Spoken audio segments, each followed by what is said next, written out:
Hi mga kamakina, may machine tayo dito ulit. Ang sira niya ay flow recirculation error yan. During ano na naman to, during bleach, chemical rinse. Ang nangyari, ginawa ko muna, ni-rinse ko muna kasi may bleach to. So kagaya nung previous video ko, hindi ko nagagawin yon. Kung gusto nyong panoorin yon, flow recirculation error din, panoorin nyo kasi it takes time. Kung papakita ko pa sa inyong papatakbong ko siya ng bleach, masyadong matagal. Ang ginawa ko na lang, inirinse ko na lang, magpapalit na lang tayo ng bulb. Papakita ko sa inyo kung anong bulb ang papalitan natin yan. Okay mga kamakina, nood lang kayo.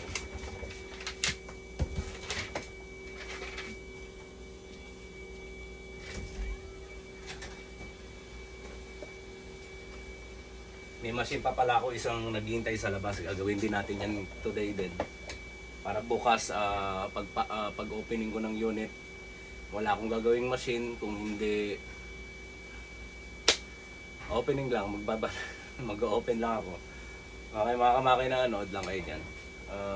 Na-rinse ko na to, so wala na siyang bleach. Pwede na natin siyang buksan. Kasi pag may bleach yan, pag natalsikan ka yung damit mo, nangyari na sa akin yon, maraming beses na, many times na nangyari sa akin.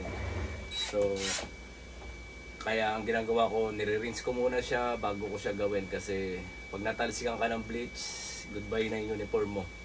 Bili ka na naman uli. $35 per. Mura na yon, $35 per. Pero sa iba, naghahalagang 25 isa o $20 isang damit or pants. Okay mga kamakina, sayang yung pera, dollar pa. Nood lang kayo.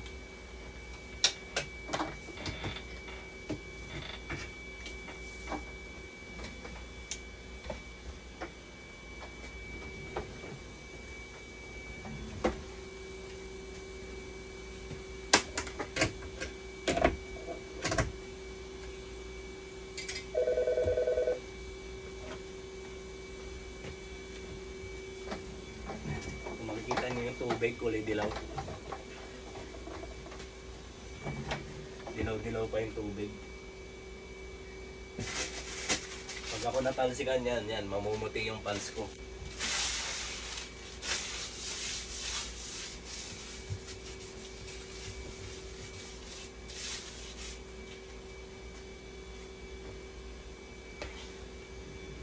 So papalitan natin siya ng bulb. Bulb 29.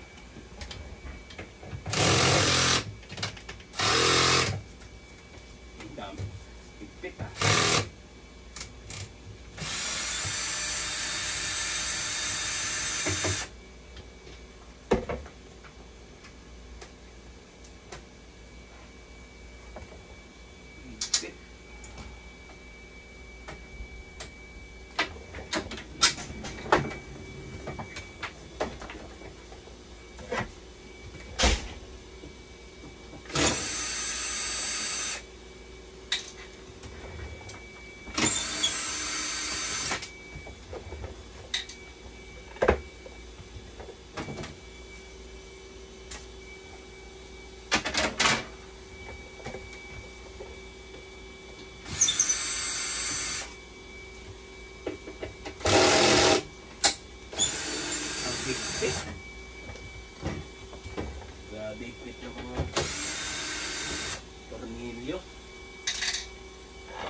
bulb tayong pampalit. Mamapalit natin ito mamaya. Lagyan ko siya ng date. Tatanggalin ko muna tong bulb 29 para makita nyo. Ilapit ko kaya. Lapit natin mga kamangkin na para makita nyo.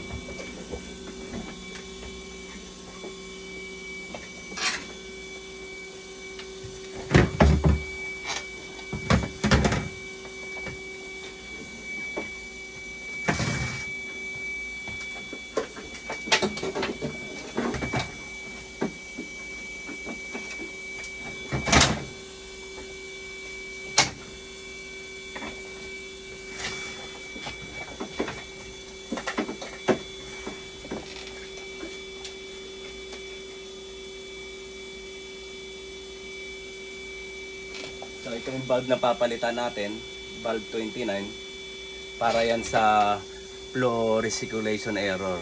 Ayan. Papalitan natin yan.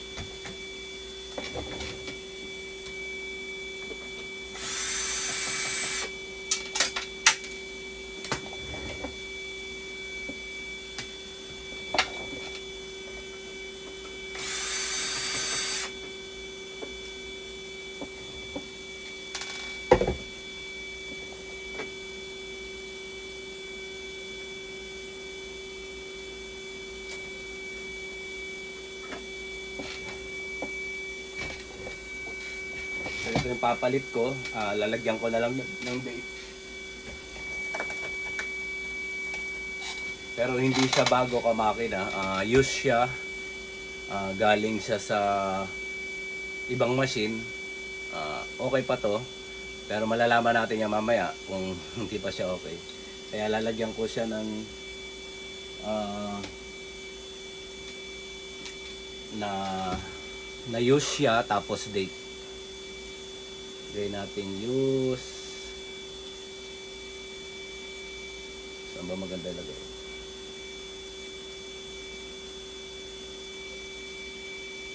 Yan, use. Tapos lalagyan ko na lang ng date. So, 9/22/23. Para alam ko kung kailan ko siya pinalitan, tapos use siya. Okay?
So ito wala na siya, di na magagamit to.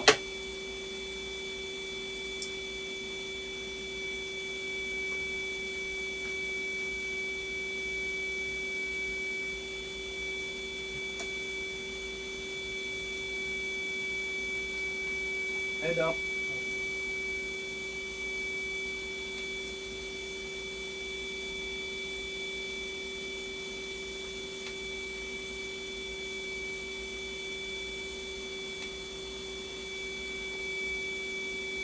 Yan, napalitan na natin yung bulb. Ito, tapon na to.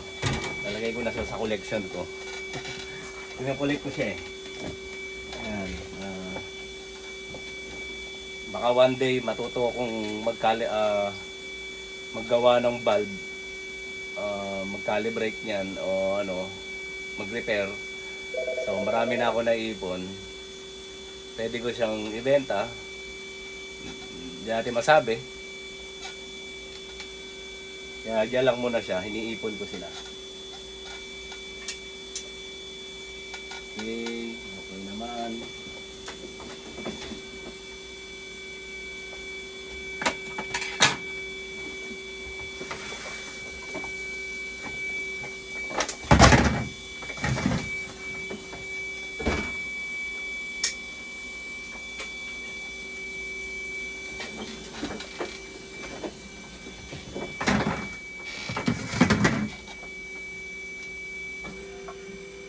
Papatakbuhin ko siya ngayon, itetest ko siya kung may lalabas na flow error.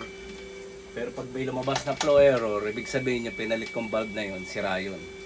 Kasi nung pinulaw to, hindi naman nagpa-flow error.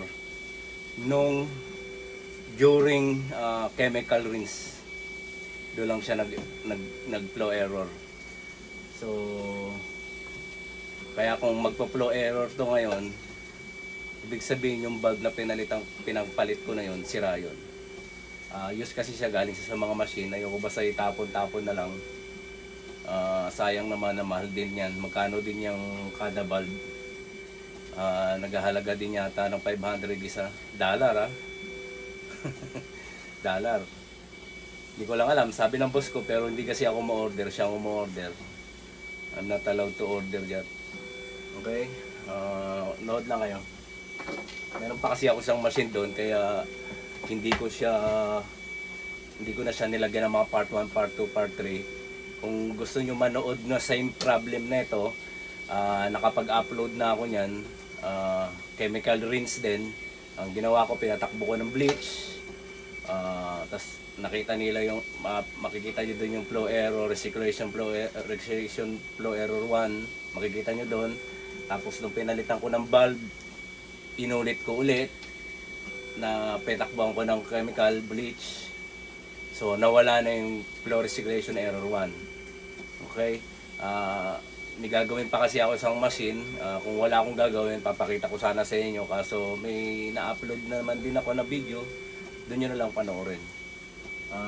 Kagaya na ito, valve 30 siguro sa mga nanonood sa akin, pag napanood na tong flow recirculation error, alam na nila kung ano papalitan. Shoutout pala kay ano yan? Marlon. Salamat sa comment mo. God bless. God bless sa'yo. Tsaka kay kay Poncho sa bayo ko. God bless din sa'yo. Salamat sa mga sineshare mo yung video ko. Salamat sa iyo, Poncho.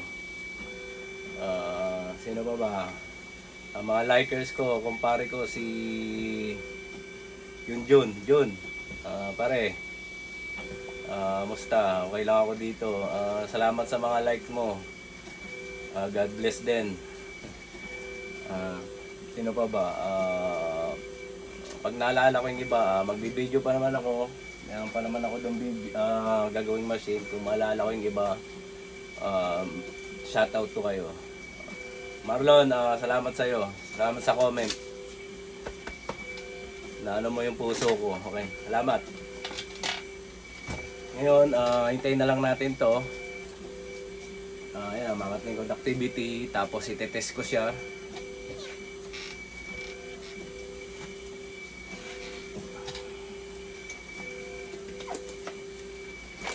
Bubuin ko na siya kasi alam ko na okay na to dahil napalitan ko na ng valve 30. 30 tuloy valve 29 kasi minsan nagbibigay din talaga ng flow error yung valve 29. Kahit during dialysis or test, nagbibigay siya ng flow error. Okay. Sana pang ano natin.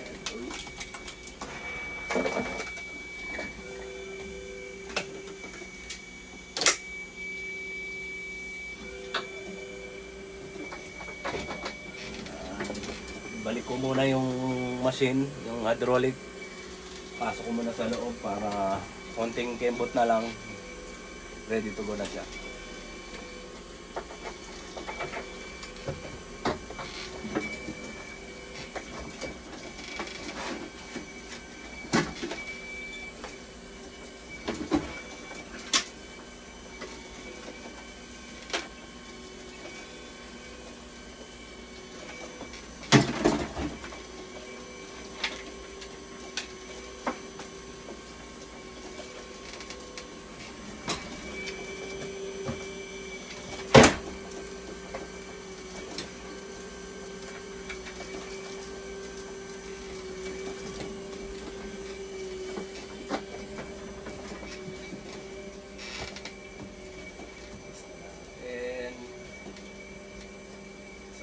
lahat stable na, conductivity, temperature, stable na yan.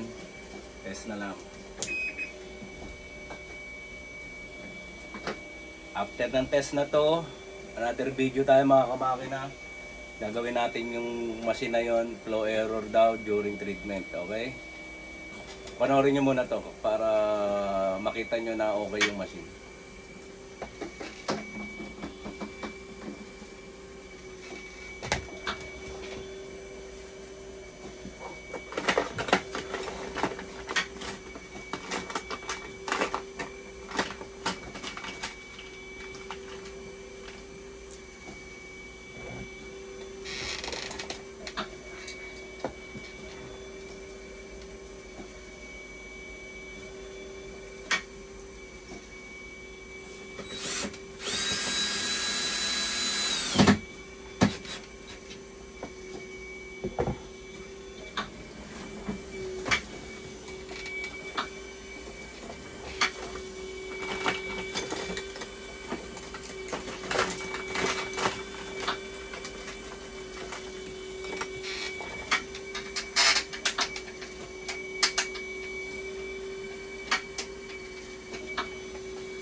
Tapusin lang muna natin yung test, tapos another video tayo sa kabilang machine. Yun.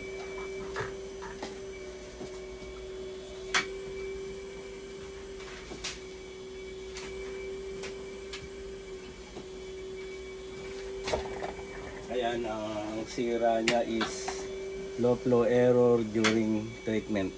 Yan. So para yan doon, mamaya na yan.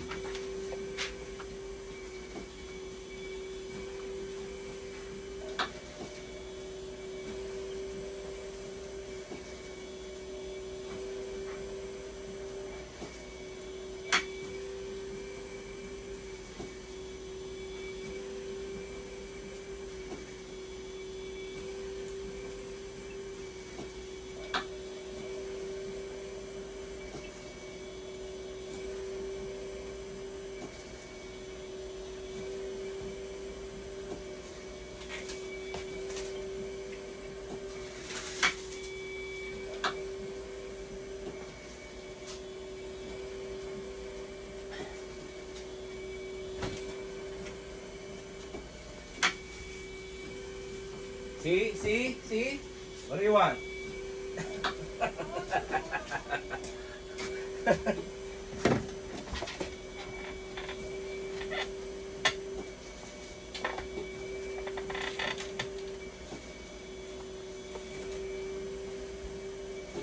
Yan, bago ko patayin yung video, tatapusin lang muna natin yung test nito, mga kamakina. Para makita nyo na okay yung machine.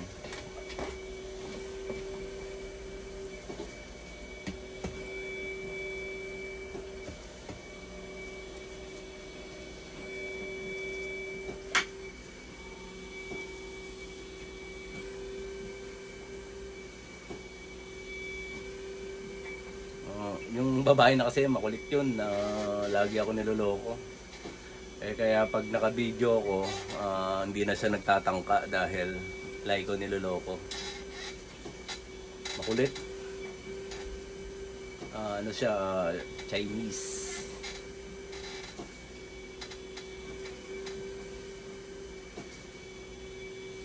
Hindi siya Pilipino, Chinese siya, Chinese.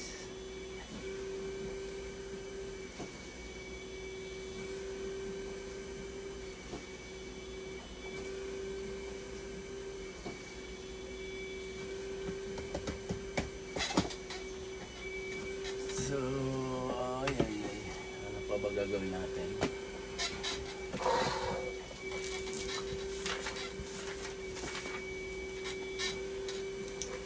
Tagal-tagal pa naman, Magre-record lang ako ng mga ginawa ko ngayon.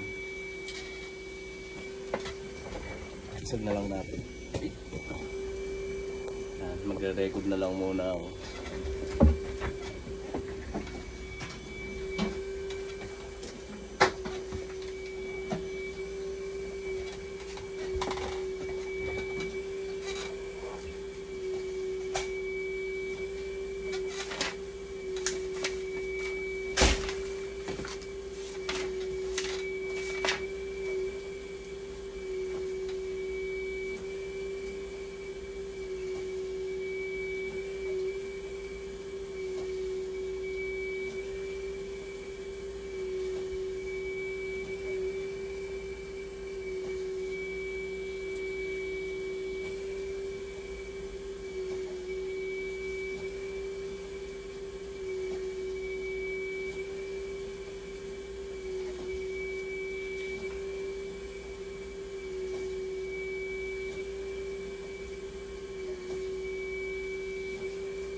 Matagal tong ano na ito test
ayan na, nag-negative tail na siya.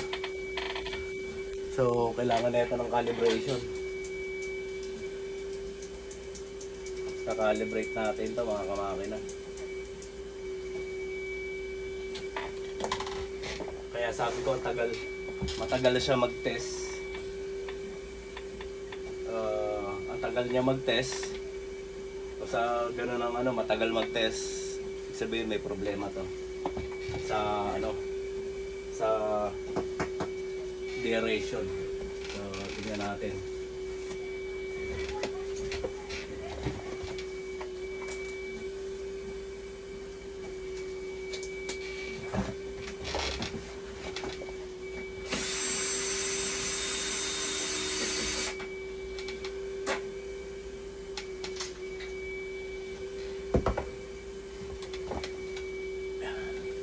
Part 2 na lang tayo.